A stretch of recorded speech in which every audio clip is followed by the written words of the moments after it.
Well, welcome. Hi. So today's topic is kind of one of my favorites. This is a favorite fun activity of mine, reading Turkish coffee grounds. So yesterday I talked about accessing intuitive information and because this reality is really kind of an interactive program that you can intuit or divine information and answers in various ways. So Turkish coffee is just one of the many divination tools, one of the many different ways you can access information, right? Get answers from the universe. So as you can see, I kind of dressed up for this event. I have my Russian scarf, my Croatian heart. And being Croatian, I grew up in a culture where this practice was very common. So I used to watch my mom breed coffee grounds with her friends when I was very little.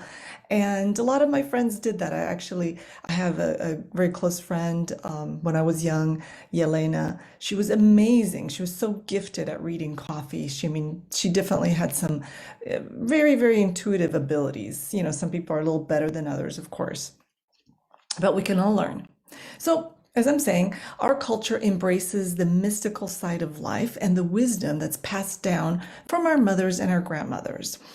And to read grounds, right? If you do choose to to read grounds, it takes a little bit of practice. So after drinking your coffee, right? And I'm not going to go into how to make Turkish coffee. There's probably tons of YouTube videos describing the process, but if you want me to, you can put it down in the comments below and we can get more into this topic. But I'm assuming that you kind of know how to know how to make the coffee. And this is what the cups look like. So you can kind of see the size of Turkish coffee cups or Armenian coffee cups, however you like to call this practice. And you can see that like it's not very big. And this is because the coffee itself is very concentrated, right? And the way that it's made, the grounds do not get strained in the process, but they actually sort of relax and and settle at the bottom of this little coffee cup. So that's why it's such a beautiful practice and a social practice in our culture because it takes time. Somebody makes the coffee, they wait, they kind of stir the jezva, right? The little handle, the little what little pitcher. I don't know what the correct translation is, but in our language it's a jezva, so they kind of stir it, and then slowly you pour the coffee into the cups of each of the people that are there, right? That's most commonly your family or your dear friends or after a meal. And then it takes time because nobody wants to drink grounds, right? And the coffee's made pretty strong. And people are talking, relaxing, enjoying each other's company and waiting for the grounds to settle to the bottom of the cup before they start drinking their coffee.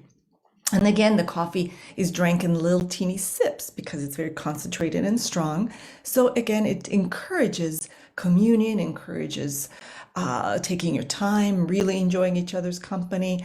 It's not a fast process. It's definitely very unlike what's happening today, where people are always like quick, quick, quick, get to the point, that sort of thing. It's really about savoring the moment, enjoying each other's company, right? So it's very cultural. Then, right after you and your friends have had your coffee, enjoyed, you would sort of swish the cup. And there's different ways to do this, right? Some people just kind of do this and turn the cup over. Other people will sort of cover the top of the cup with a saucer, swish, and then turn it over like that. But basically, the cup ends up upside down and the grounds are draining into the saucer. So as this is happening, right, the grounds will sort of drain on each side of the cup, right? And then when it dries, you'll be able to kind of, and usually I have my own way. I have a little paper towel prepared so it doesn't take too long. I'll sort of kind of shake it a little bit and then I'll put the cup onto a paper towel so it expedites the draining because, like me and my friend, we want to read. That's the reason we drink the cup. And then you look at the cup, right? When it's all dry, you look at the cup and then you read. And that's pretty much how it is. So if you would like to try this, right? It takes patience. You might not see anything right away. A lot of people look and they'll say, I'll just see coffee grounds. I don't see anything. That is okay, right? you might not see stuff right away. You might have to, some people like myself at the beginning, I had to really take my time and just really relax and look at the cup and just let my imagination work. And then suddenly, after some time, images would open. All of a sudden be like, hey, well, I didn't see that there before.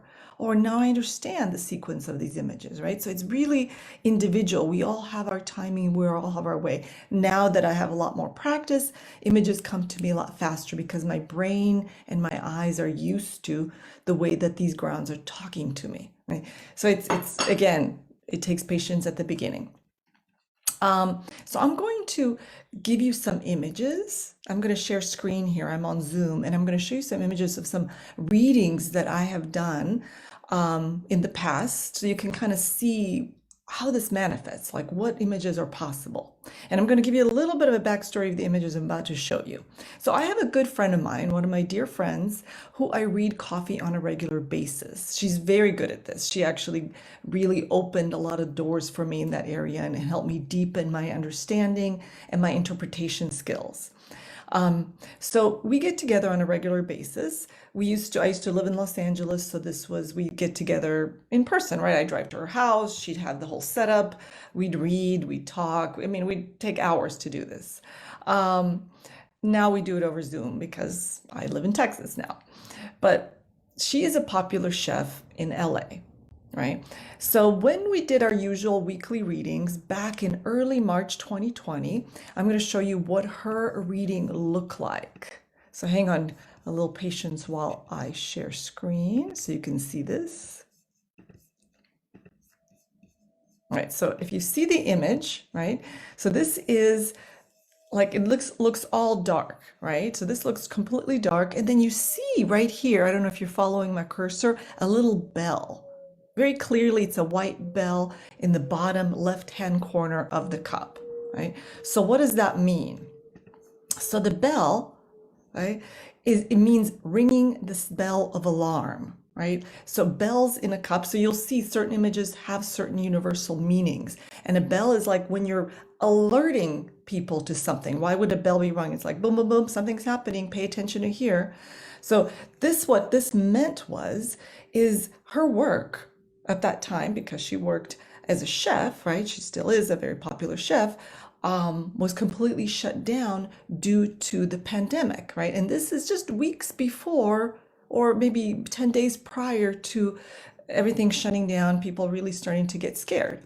Now, around the same time, and I'm going to share another image. I'm going to share my cup. Around the same time, this was my cup. Now, do you see this? This is a little monster, right? Do you see how he kind of pops up? You see the eyes, you see the teeth, right? He's baring his teeth. I know it takes a little practice to kind of get used to seeing this. So this image indicated the fear that the pandemic generated, right? Like people freaking out. This was like, oh my gosh, what is happening? People are getting sick. What's happening in China and Italy? This was March 2020. So as I'm saying, a cup reading can do a lot of wonderful things, can do a lot of great things. It can give you fascinating insights about what's happening in your life, and it can also predict future events. And of course, it's a super fun social activity with your friends. As you can see, I truly, truly enjoy it, and it truly tickles my imagination. So if you would wish to try to read coffee grounds, how would you start?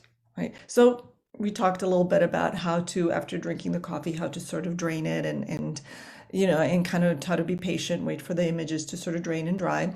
But how would you start reading and seeing those images? So number one, do not push for answers of images. Do not push for like effort kind of when you're reading. Don't be like, oh yeah, I gotta see something. This has got to give me an answer to my question. And the coffee will kind of show you what it wants to show you. It doesn't really work like other divination tools like the tarot cards or other card readings and such, the pendulum, where you can ask a question and get a response. The coffee is very persnickety. It's going to show you what it wants to show you. And this is why many readers and intuitives who use this particular tool for divination will usually use it alongside another tool. So you'll see somebody reading the coffee, but they'll also read cards, right? Because the person coming to them, the client, will also have some specific questions and need insights into specific situation. So coffee is actually really interesting as an add-on, right? Because it can show you very clear images, as you saw the little bell and the monster, and it can also spell out words. You can see letters in the cup. So just to give you a little personal story, my mom saw the word war, right? W-A-R, right? Spelled out in her cup just a few weeks before the war in the former Yugoslavia broke out in the 1990s, right? This was again very clear. It was, and she showed it to my stepdad, who's also, by the way, very gifted as a coffee reader. He doesn't like to read coffee, but he does an amazing job when you finally get him to do it. But she saw the word war. And of course, it wasn't spelled out in Croatian, it was actually spelled out in English. I guess because we all speak English in our family. And be patient with yourself as you practice. You might hear these stories and see my example images, and you might be thinking, oh my gosh, this is going to be amazing. I'm going to make my first Turkish coffee cup, and I'm going to get these like words and images, and it's going to be very clear. It doesn't always happen that way, right? Sometimes it takes time and persistence, right? Your brain, your eyes will get used to seeing the formations created by the grounds. And as a general rule, right, this is the way I read and my friends read, the images in the side of the cup. So this is a little loose guidelines. Everybody has their way, and somebody from another culture might be like, oh, no, this is not how it's done. We read it in Dubai, in Egypt, we read it like this, right? Every country has their way. But the way we do it is, so let's say that I'm right-handed. So this is how I'm holding my handle, and I drink my cup like this. And then I do my swish, I turn it over, and then when I'm ready to read my cup, the side where I drank, right, which would be here, according to the where my handle is where the images that that would pertain to my home, what's happening with me personally, with my family would show up. This is where they would form. The images on the opposite side of the cup will show what's happening outside of your house that is also affecting you, right? That's pertinent to you. So most commonly for most people, this is the work and the professional life of a person is opposite in the other direction. So, and of course, this would be the reverse for a left-handed person. Then this would be the side where they drank, and with the side that pertains to their home, and the other side would be pertaining to their work or what's outside of their home. All right, so I'm going to close. I know this was a little longer, but I just wanted to share as much as possible. I'm trying to keep these videos short, so it's not like, because I know myself, when I look at a video and I see it's like, oh my gosh, this person's talking on and on for an hour, people will be reluctant to watch it. So I want to keep them short, absorbable, fun, right? So if you like the information here, please do like the video and subscribe. I really, really appreciate it. Thank you so much for watching. And as always, I really welcome your comments, your feedback, your thoughts about the subject matters I discuss and teach in my videos.